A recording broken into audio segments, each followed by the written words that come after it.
नमस्कार। कल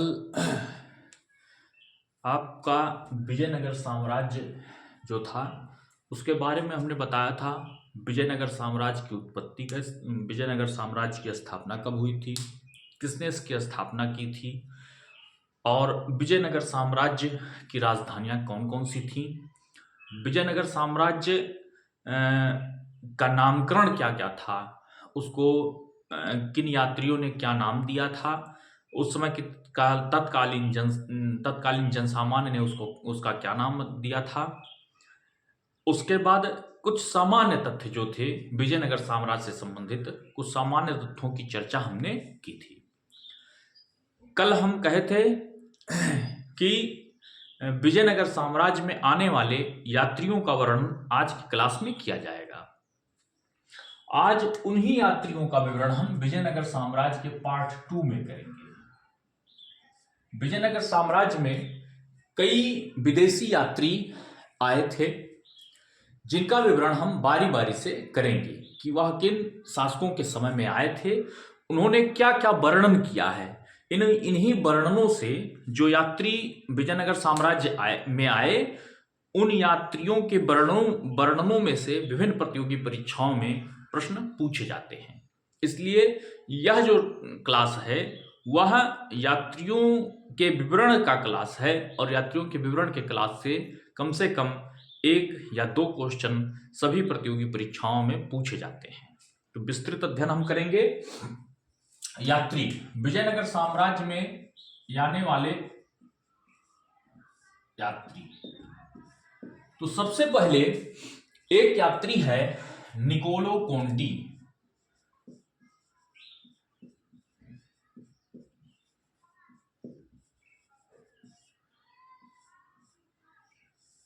Niccolo Conti, सबसे पहले निकोलो कोंटी आता है। निकोलो कोंटी वेनिस का यात्री था।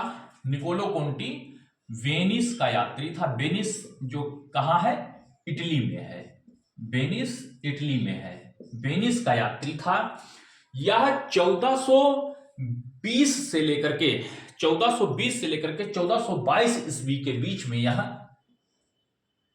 यह विजयनगर साम्राज्य में रहा था। यह 1420 से लेकर के 1422 तक यह विजयनगर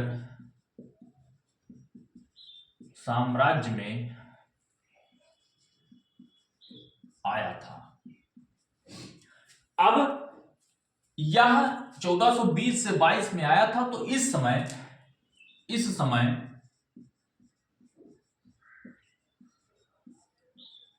देवराय प्रथम का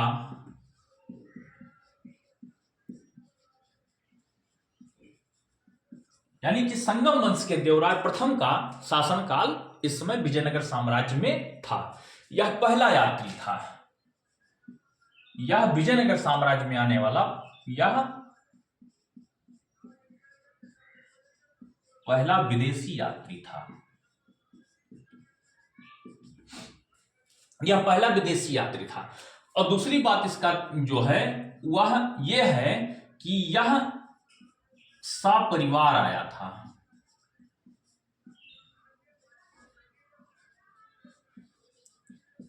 यह विजयनगर आने वाला निकोलो कोंटी जो था, विजयनगर आने वाला सपरिवार आया था। ठीक है, सपरिवार आया था। यह जब विजयनगर से वापस जाने लगा 1422 ईस्वी में, जब विजयनगर से वापस जाने लगा तो इसको कैरो, दक्षिण अफ्रीका में कैरो नामक स्थान पे इसको डाकू ने पकड़ लिया तथा इससे इस्लाम धर्म ग्रहण करवा दिया। ठीक, इससे जब इस्लाम धर्म ग्रहण करवा दिया, यह जब अपने देश इस्लाम धर्म ग्रहण करवा दिया तथा इसके बीबी और बच्चों की हत्या कर दी गई। ठीक, इसको इस्लाम धर्म ग्रहण करवा दिया गया और इसके बीबी और बच्चों की हत्या करवा दी गई। हत्या करवाने के बाद जब यह अपने देश वेनिस पहुंचा, ठीक, तो वहां के पोप ने इसके ऊपर महाभियोग चलाया। तब यह पोप से क्षमा याचना मांगा कि हमको जबरदस्ती इस्लाम धर्म स्वीकार करा दिया गया है, अतः हमको फिर से ईसाई धर्म में ले लिया जाए और हम अपने यात्रा विवरण को बहुत ही निष्पक्ष होकर के यात्रा विवरण को प्रस्तुत करेंगे। ठीक, यह तो इससे संबंधित हो गई। यह वर्णन क्या करता है, जब यह विजयनगर आया तो यह वर्णन क्या किया, इसका वर्णन मुख्य है। वर्णन से ही तमाम परीक्षाओं में वर्णन से ही प्रश्न पूछे जाएंगे। ठीक, इसका वर्णन है, यह कहता है कि विजयनगर 60 मील की परिधि में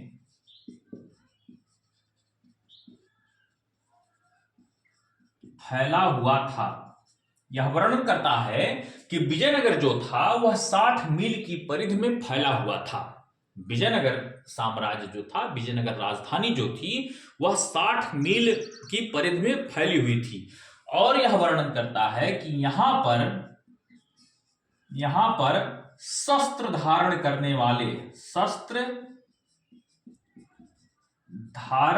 वाले सैनिकों की संख्या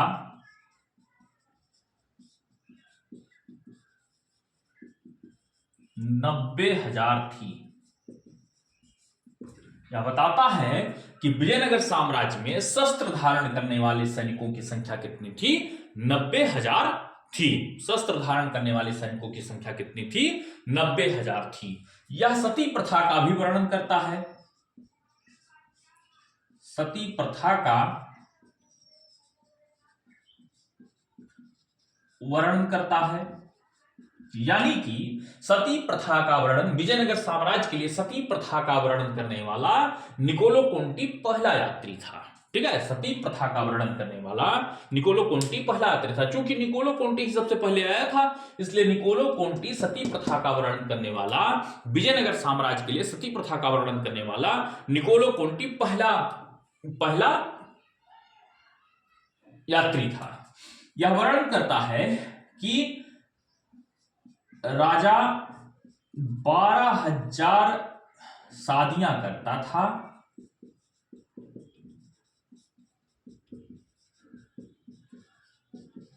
जिनमें से, अब यह वर्णन करता है कि राजा जो है वो 12,000 शादियां करता था, लेकिन जिनमें से 3,000 से वह इसलिए विवाह करता था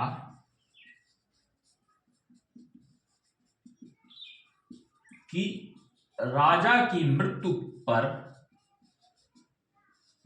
के बाद यह रानियां सती हो जाएंगी।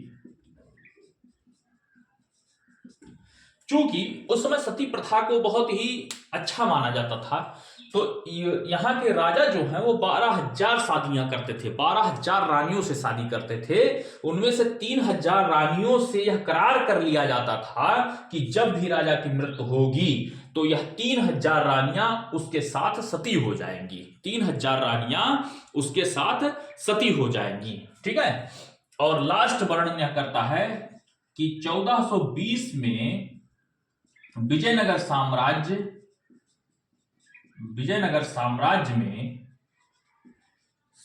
में कागजी मुद्रा का वर्णन करता है। कागजी मुद्रा का वर्णन करता है। ठीक, इतना वर्णन यह करता है। 1 मिनट हम देख ले, वीडियो इसमें कट तो नहीं रहा है? सही है। यानी कि निकोलो कोंटी जो था वह वेनिस का यात्री था। 1420 से 22 तक यह विजयनगर साम्राज्य में आने वाला, 1420 से 22 तक यह रहा था।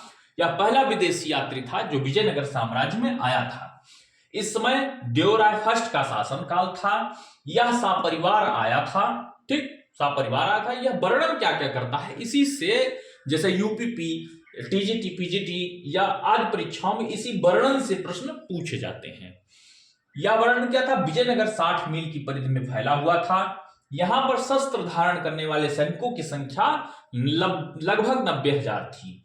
सती प्रथा का वही वर्णन करता है। राजा 12,000 शादियां करता था, जिनमें से 3,000 से वह इसलिए विवाह करता था कि राजा की मृत्यु के बाद यह 3,000 रानियां क्या हो जाएंगी, उसके 100 के साथ सती हो जाएंगी। 1420 में विजयनगर साम्राज्य में कागजी मुद्रा का प्रचलन था। ऐसा वर्णन वह करता है। ठीक है, ऐसा वर्णन वह निकोलो कोंटी करता है। ठीक, अब अगला यात्री है अब्दुल रज्जाक समरकंदी। अब्दुल रज्जाक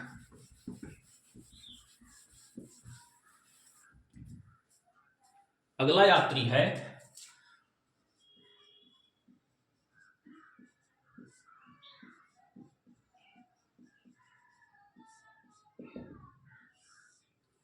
अब्दुल रज्जाक। यह जो था, यह फारस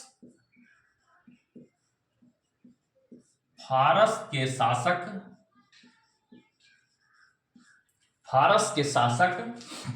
शाहरुख का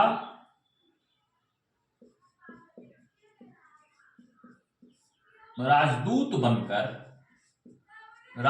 बनकर या फारस के शासक शाहरुख का राजदूत बनकर संगम वंश के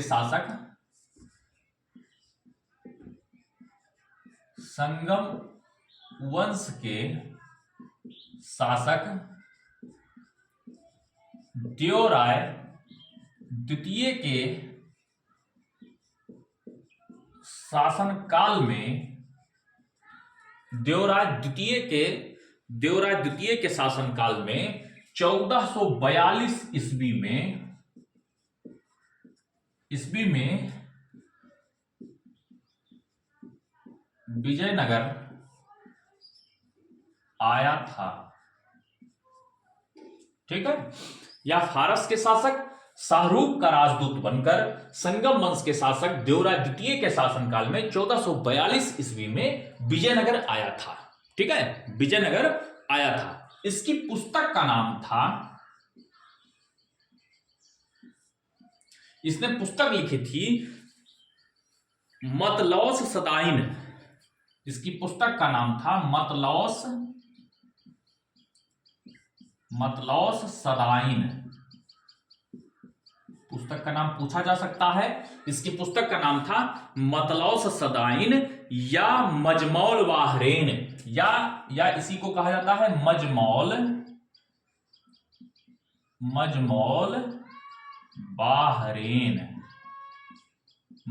बाहरेन। ठीक है, इसकी पुस्तक का नाम था मतलौस सदाइन या मजमौल बाहरेन। अब इस मतलौस सदाइन को क्या कहा जाता है, दो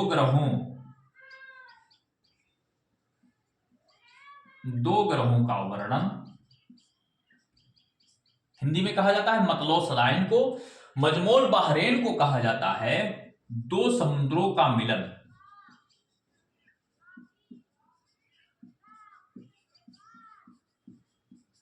दो समुद्रों का मिलन। ठीक है, मतलौस सदाइन दो ग्रहों का वर्णन और मजमौल बाहरेन दो समुद्रों का मिलन। ठीक है, इसकी पुस्तक का नाम था मतलौस सदाइन मजमौल बाहरेन।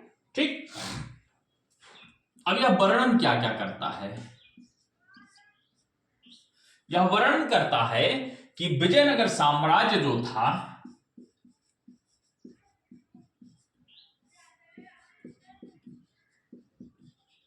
विजयनगर साम्राज्य 165.75 किलोमीटर की परिध या 64 मील की परिध में फैला हुआ था। ठीक है, निकोलो कोंटी क्या वर्णन करता है, 60 मील की परिध में फैला हुआ था। अब्दुल रज्जाक वर्णन करता है 64 मील की परिध में फैला हुआ था, यानी कि 4 मील अधिक बताता है। अगला वर्णन करता है कि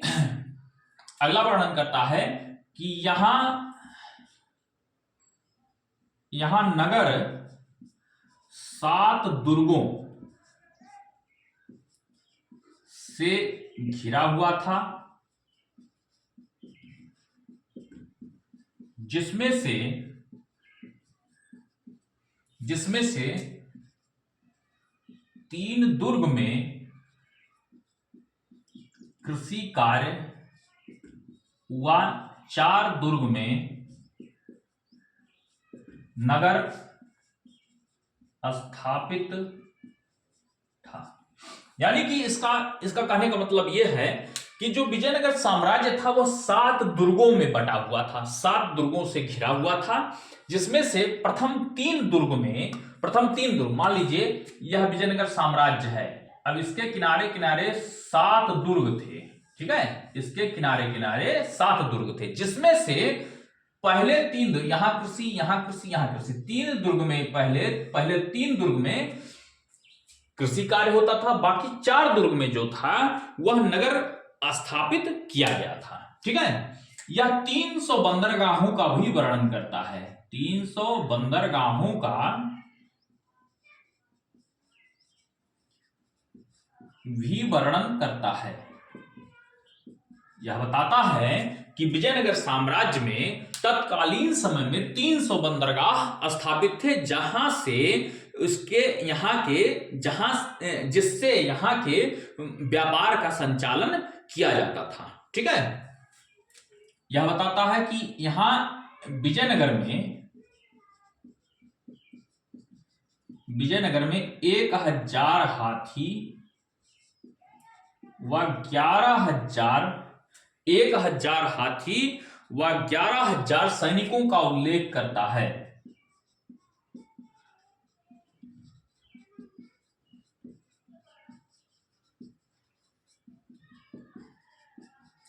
1000 हाथी, विजयनगर, यह बताता है कि विजयनगर में 1000 हाथी और 11,000 सैनिक थे, ऐसा वर्णन अब्दुल रज्जाक करता है, ठीक है, ऐसा वर्णन अब्दुल रज्जाक करता है। विजयनगर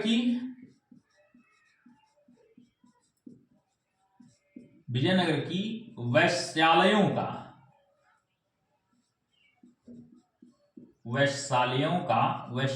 वर्णन करता है। यह बताता है कि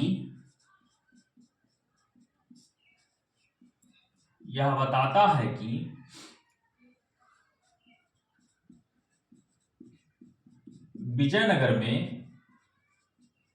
गुलाब का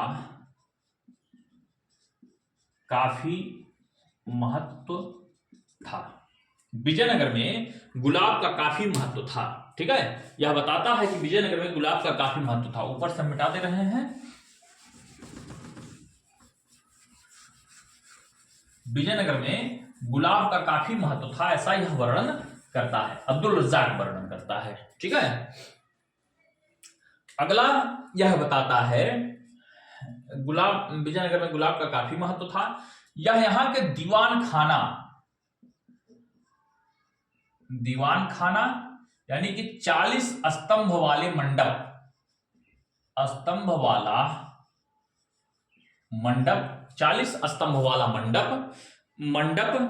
स्तंभ वाला मंडप तथा जोराब खाना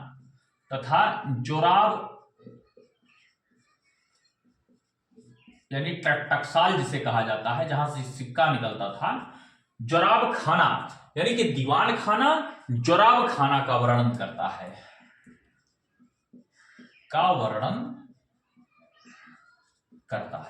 ठीक है।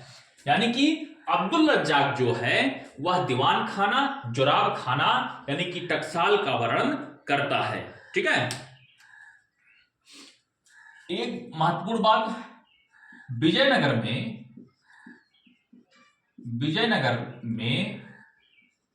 देवराय द्वितीय ने इसे काफी सुविधाएं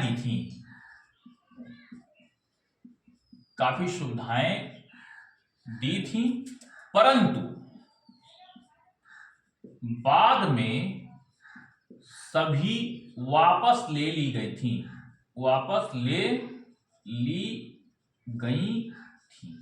ठीक है। इतना इससे संबंधित, अब्दुल रज्जाक से संबंधित इतनी चीजें महत्वपूर्ण है। ठीक है, कि क्या महत्वपूर्ण है? दीवान खाना 40 स्तंभों वाले मंडप का वर्णन करता है, जोराब खाना यानी टकसाल का वर्णन करता है। यहां से देखिए, विजयनगर साम्राज्य का कहता है 165.75 किलोमीटर की परिधि, 64 मील की परिधि में फैला हुआ था। यह नगर 7 दुर्गों से घिरा हुआ था, जिसमें से 3 दुर्ग ऐसे थे जिसमें कृषि कार्य किया जाता था, 4 दुर्ग में नगर स्थापित था। 300 बंदरगाहों का वर्णन करता है। विजयनगर में 1000 हाथी, 11,000 सैनिकों का उल्लेख करता है। विजयनगर की वैश्यालयों का उल्लेख करता है। यह बताता है कि विजयनगर में गुलाब का काफी महत्व था। अगला कहा दीवान खाना यानी 40 स्तंभों वाले मंडप, जोराब खाना यानी टकसाल का वर्णन करता है। विजयनगर में देवराय द्वितीय ने इसे काफी सुविधाएं दी थी, परंतु बाद में यह सुविधाएं वापस ले ली गई थी। ठीक, इतनी चीजें जो हैं वह अब्दुल रज्जाक से संबंधित महत्वपूर्ण चीजें हैं जो आपके परीक्षाओं में पूछी जा सकती हैं।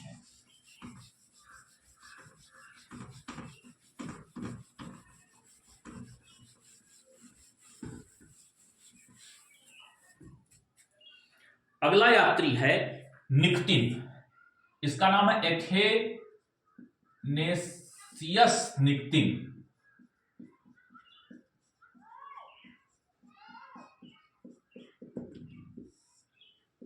यह रूस का यात्री था।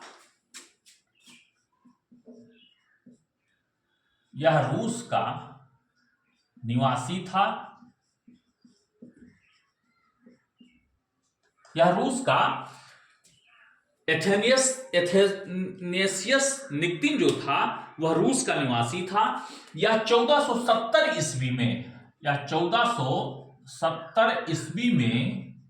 ईस्वी में बहमनी साम्राज्य के बीदर में आया था।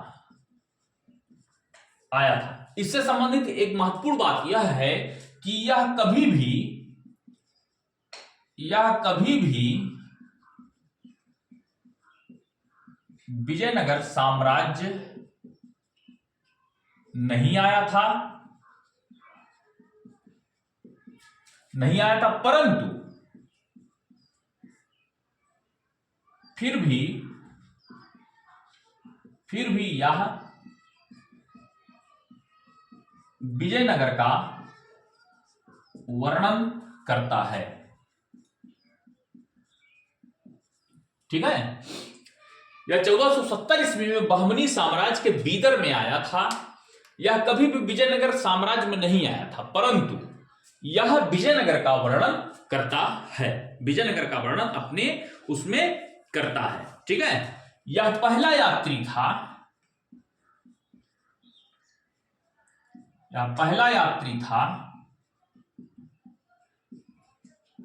जिसने गरीबी का वर्णन किया है। यह मेन हो जाएगा, आपसे पूछ सकता है कि विजयनगर से संबंधित वह कौन सा यात्री था जिसने गरीबी का वर्णन किया है। गरीबी का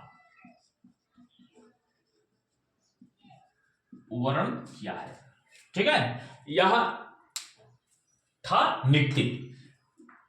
पूछेगा कि वह पहला कौन सा यात्री है जिसने विजयनगर की गरीबी का वर्णन करता है, तो वह कौन हो जाएगा? एथेनियस निक्तिन हो जाएगा। ठीक है, यह बताता है, इसका वर्णन है कि यहां पर 1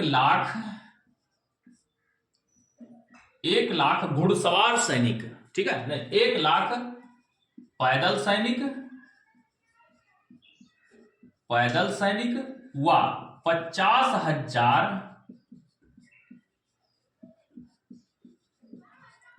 घुड़सवार सैनिक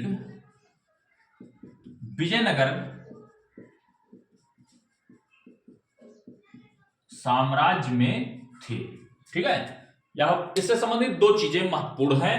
यह कौन कौन सी हैं कि 1470 में बहमनी साम्राज्य के बीदर में आया था। यह विजयनगर कभी भी नहीं आया था। ठीक है, यहाँ विजयनगर कभी भी नहीं आया था, फिर भी यहाँ विजयनगर का वर्णन करता है। यह पहला यात्री था जिसने गरीबी का वर्णन किया है, पहला यात्री था जिसने गरीबी का वर्णन किया है। यह कहता है कि यहाँ के कुलीन वर्ग काफी संपन्न है, लेकिन गरीब जो है वह काफी दुखमय जीवन व्यतीत करता है। ऐसा यह लिखता है अपने यात्रा वृत्तांत में, लिखता है कि विजयनगर का जो कुलीन वर्ग है वो काफी संपन्न जीवन व्यतीत करता है, जबकि जो गरीब व्यक्ति है वह काफी दुखमय जीवन व्यतीत करता है। ऐसा यह वर्णन करता है। अब यानी कि विजयनगर साम्राज्य से संबंधित पहला यात्री जो कि गरीबी का वर्णन करता है, कौन था? एथेनेसियस निक्टिन था। अगला वर्णन यह करता है कि यहां विजयनगर साम्राज्य में 1 लाख पैदल सैनिक और 50,000 घुड़सवार सैनिक विजयनगर साम्राज्य में थे। ठीक है, अगला यात्री है, इससे संबंधित इतनी ही बातें महत्वपूर्ण हैं। अगला यात्री है महुआन, ये लिख देते हैं नीचे, महुआन।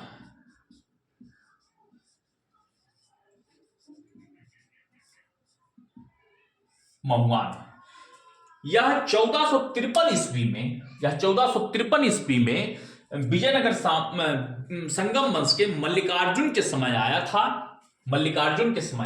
1453 ईस्वी में संगम वंश के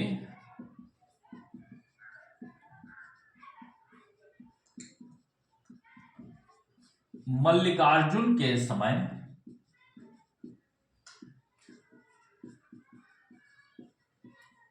विजयनगर आया था। यह वर्णन करता है कि 15वीं सदी में बंगाल के कागज व रेशम का वर्णन करता है।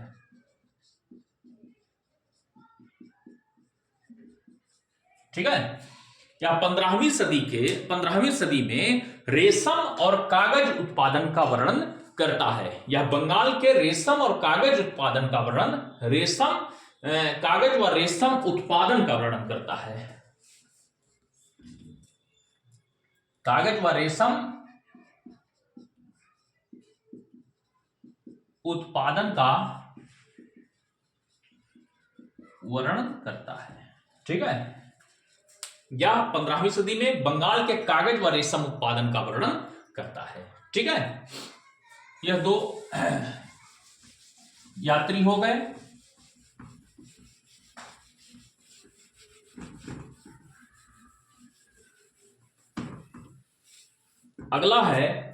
अगला यात्री है बारबोसा।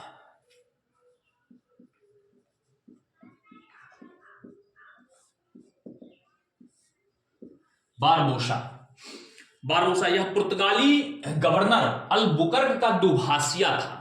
पुर्तगाली गवर्नर अलबुकर्क का दुभाषिया था और इसे मलयालम का जानकारी अच्छी खासी थी। यह सबसे पहले 1500 से लेकर के 1516 ईस्वी तक, 1516 ईस्वी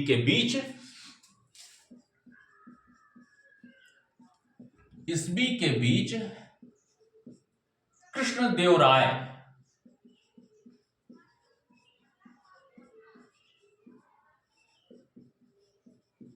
शासन के समय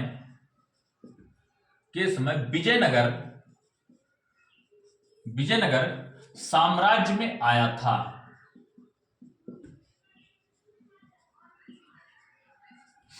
अब कल जब हम बताए थे कि संगम वंश, उसके बाद तुलु वंश, उसके बाद सालू वंश, उसके बाद संगम वंश, फिर सालू वंश, फिर तुलु वंश, फिर अरबिडू वंश। अब आप लोग वहां पर देखेंगे 1500 से लेकर के 1516 ईस्वी तक या विजयनगर में रहा था। कृष्णदेव राय के समय यह आया था। ठीक है, यह कृष्णदेव राय के समय विजयनगर साम्राज्य में आया था। अब कृष्णदेव राय से आप देखेंगे कि वह किस वंश का शासक था। यह आप लोग देखेंगे कि कृष्णदेव राय सालू वंश का शासक था। यानी यह भी प्रश्न पूछा जा सकता है कि बारबोसा किस वंश के शासन काल के समय भारत आया था? यह प्रश्न घुमा करके पूछा जा सकता है। तो आप लोग लिखेंगे कि सालू वंश के शासन के समय बारबोसा विजयनगर साम्राज्य में आया था। ठीक, इसका एक महत्वपूर्ण पॉइंट है, यह पुर्तगाली यात्री, पुर्तगाली गवर्नर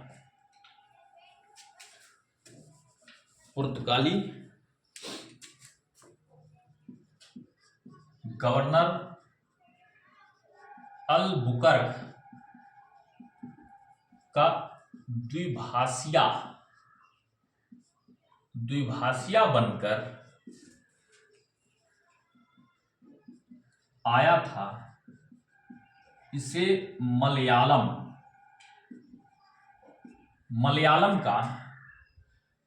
मलयालम की अच्छी जानकारी थी।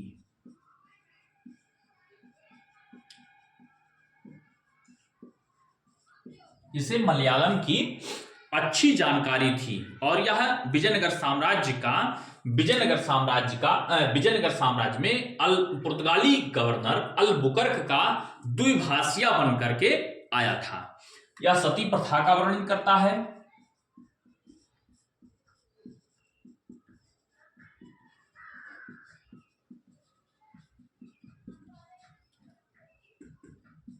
सती प्रथा का वर्णन करता है।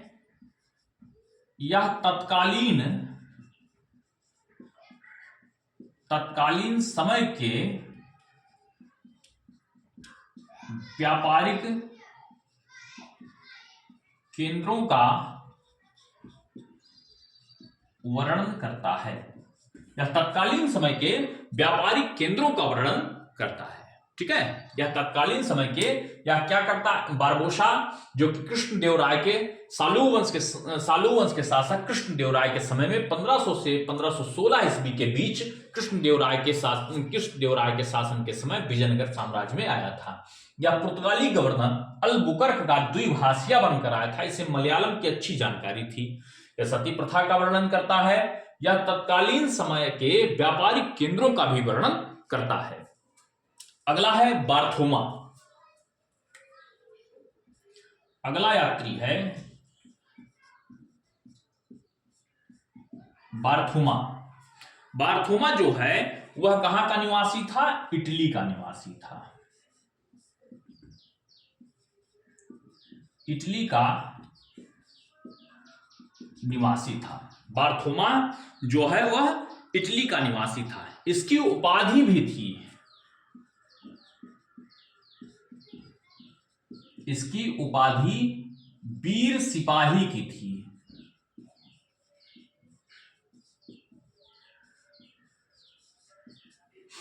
इसकी उपाधि जो थी वह वीर सिपाही की थी। ठीक, इसे पुर्तगाली लोग सर की उपाधि से संबोधित करते थे। पुर्तगाली लोग इसे सर की उपाधि से संबोधित करते थे। यह पेशे से सैनिक था तथा 1502 से 1508 के बीच विजयनगर साम्राज्य में आया था। यह पेशे से सैनिक था तथा 1502 से 1508 के बीच 1502 से 1508 के बीच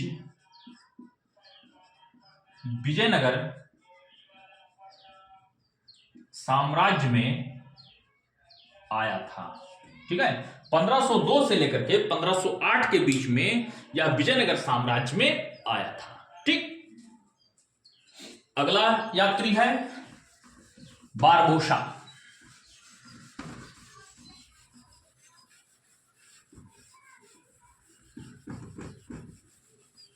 अगला यात्री है डोमिंगो पायस।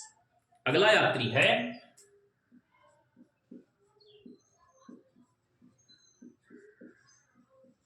Domingo Paes. अगला यात्री है डोमिंगो पायस। यह भी पुर्तगाल से आया था।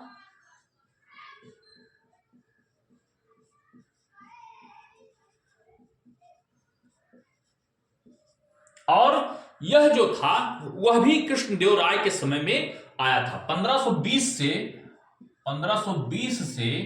1522 के बीच यह कृष्णदेव राय के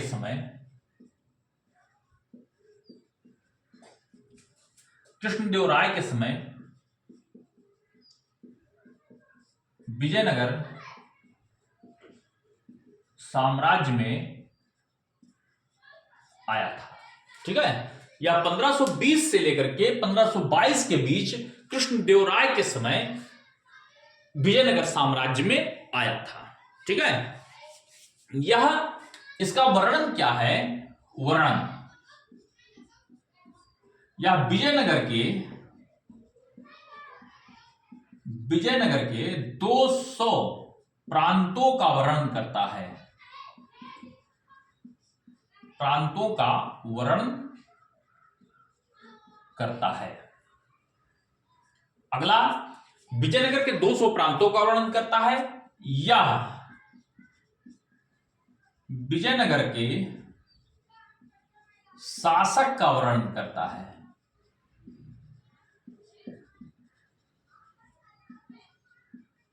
अब पहला एक यात्री है जो विजयनगर के शासक का वर्णन करता है। अब कौन से शासक का वर्णन करेगा?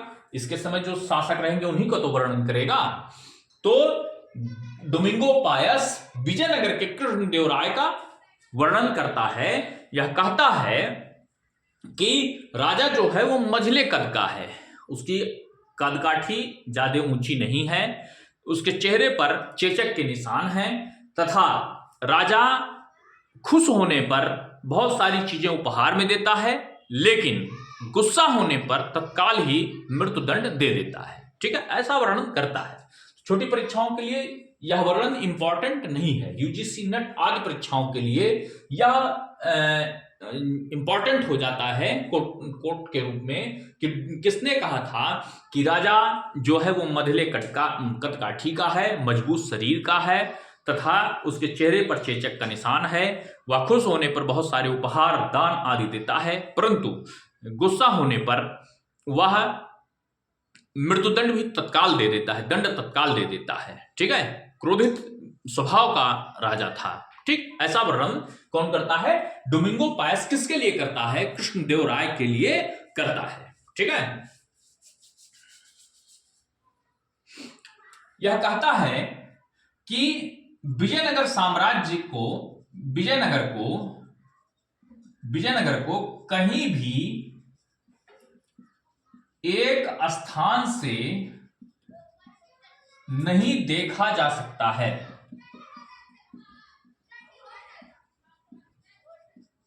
एक स्थान से कहीं भी एक स्थान से नहीं देखा जा सकता है। यानी कि इसका कहने का मतलब यह है कि मान लीजिए आप अपने गांव में हैं, ठीक, आप किसी भी 2 तले या 3 तले के मकान पे चढ़ जाते हैं तो अपने गांव को आप चारों तरफ एंड पॉइंट उसका देख लेते हैं, अगर पेड़ पौधे जंगल ना हो तो।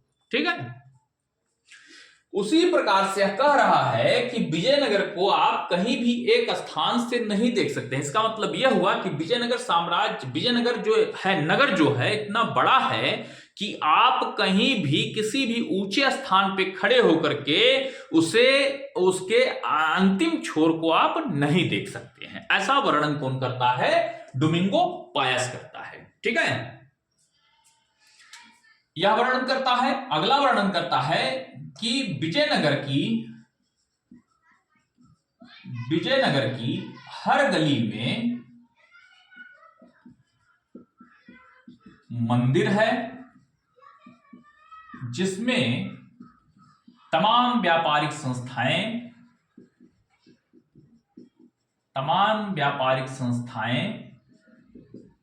संचालित होती हैं।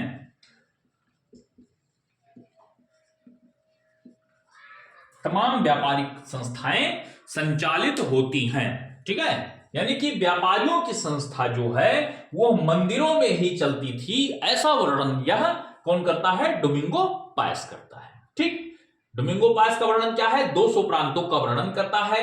यह विजयनगर के शासन का वर्णन करता है। विजयनगर को कहीं भी एक स्थान से नहीं देखा जा सकता है, ऐसा वर्णन करता है डोमिंगो पायस। और विजयनगर की हर गली में मंदिर है, ऐसा वर्णन कौन करता है?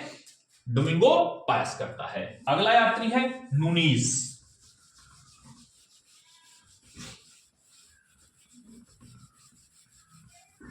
अगला यात्री है नूनीज।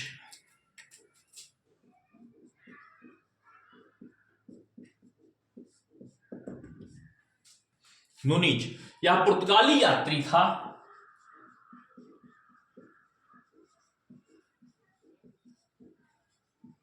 यह पुर्तगाली यात्री था। यह पुर्तगाली यात्री था। यह घोड़े का व्यापारी था। यह जो है, यह घोड़े का व्यापारी था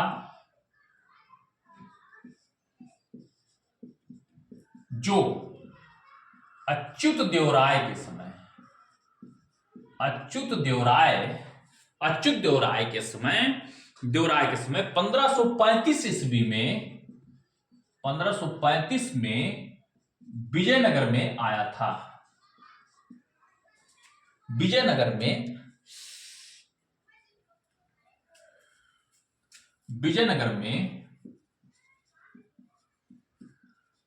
आया था। ठीक, यह घोड़े का व्यापारी था, अच्युत देवराय के समय आया था, घोड़े का व्यापारी था जो कि 1535 ईस्वी में विजयनगर आया था। यह 3 वर्ष तक यानी कि 1538 ईस्वी तक 3 वर्ष तक विजयनगर में रहा था। यह 3 वर्ष तक कहा रहा था, विजयनगर में रहा था। ठीक, विजयनगर की यह क्या वर्णन करता है? विजयनगर की महिलाओं व ब्राह्मणों का वर्णन करता है। यह क्या वर्णन करता है? नूनीज जो है वो पुर्तगाली यात्री था, या घोड़े का व्यापारी था, घोड़े का व्यापारी बनकर के आया था जो अच्युत देवराय के समय 1535 ईस्वी में विजयनगर साम्राज्य में आया था। यह 3 वर्ष तक यानी 1538 ईस्वी तक यह विजयनगर साम्राज्य में रहा था। विजयनगर की महिलाओं का वर्णन करता है। यह केवल एक वर्णन करता है, विजयनगर की महिलाओं का केवल वर्णन करता है। ठीक, अंतिम यात्री है सीजर फ्रेडरिक।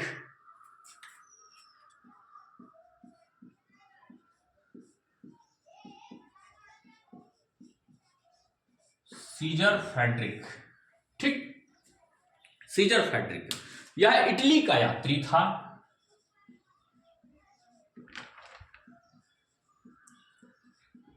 यह इटली का यात्री था जो कि सबसे बाद में आया था, जब 1565 ईस्वी में तालीकोटा का युद्ध, यह तालीकोटा का युद्ध 1565 ईस्वी तालीकोटा का युद्ध होता है, या तालीकोटा के युद्ध को हम राक्षस तांगड़ी का युद्ध भी कहते हैं। इस युद्ध के माध्यम से, इस युद्ध के द्वारा विजयनगर साम्राज्य अपने अस्तित्व से खत्म, विजयनगर साम्राज्य का अस्तित्व समाप्त हो जाता है। ठीक, उसके ध्वंसावशेष कुछ बचते हैं। उस समय 1565 के बाद यह सीजर फ्रेडरिक आया था और यहां आकर के विजयनगर साम्राज्य के ध्वंसावशेषों को देख करके यह वर्णन करता है कि यह बहुत ही विस्तृत नगर रहा था, अपने समय में बहुत ही विस्तृत नगर रहा था और काफी वैभवशाली नगर था। यह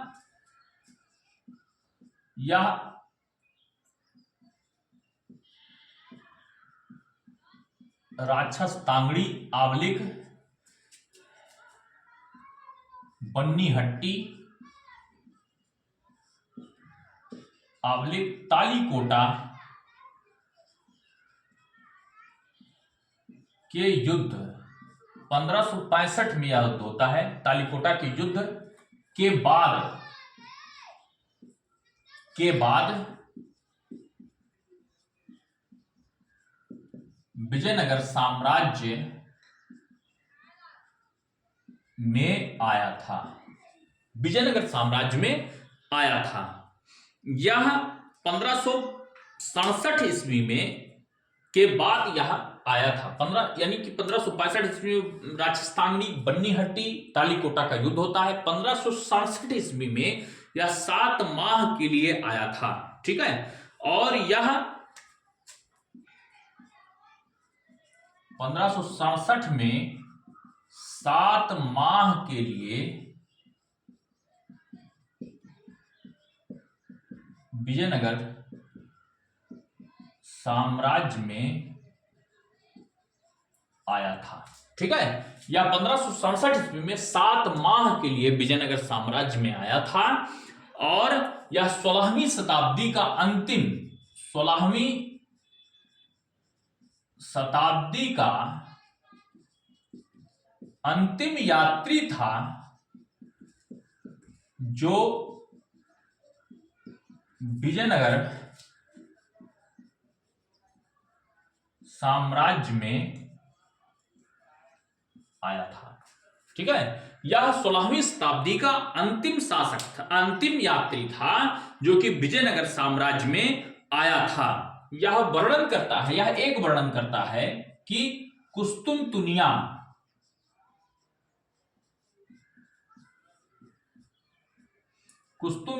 के शासक अपने जहाजों कुस्तुनतुनिया के शासक अपने जहाजों का